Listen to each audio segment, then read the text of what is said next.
వెంకటేశ్వర స్వామి వారు తన కళ్యాణానికి డబ్బిమ్మని కుబేరుణ్ణి పిలిచి అప్పడిగితే, కలియుగం కదండి, ఎందుకైనా మంచిది ప్రామిసరీ నోట్ రాసివ్వండి అని అడిగితే ఆయన రాసిచ్చిన ప్రామిసరీ నోటు ఆదివరాహస్వామి యొక్క పీఠం కింద ఉండేది చాలా కాలం.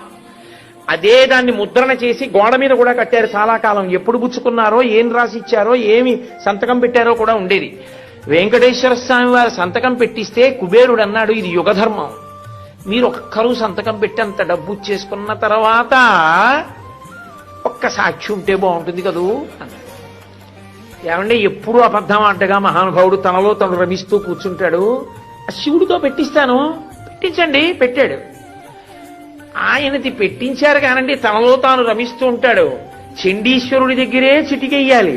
ఆయన దగ్గరికి వెళ్ళి అయ్యా మా బాకీ అంటే త్రిశూలం పట్టుకుంటే కొంచెం ఎప్పుడు కళ్ళు తెరిచి చూసి ఆయన ఎవరినైనా చూడండి అంటే చతుర్ముఖ బ్రహ్మగారి సంతకం పెట్టించారు. ఇద్దరు మంచిదే, ముగ్గురుంటే చూడండి అన్నారు. అంటే అప్పుడు మళ్ళీ అశ్వత్థ వృక్షం చేత పెట్టించారు. ముగ్గురు సంతకాలు పెడితే అప్పిచ్చాడు కుబేరుడు. జయ శ్రీనివాస జయ వెంకటేశ వృషశైలనాథ శ్రీ పద్మనాభ వైకుంఠనాథ జయ విష్ణుతేజ రాజాధిరాజ కవ జయ జయ జయ దేవాదిదేవ జయ వాసుదేవ శ్రీరామచంద్ర జయ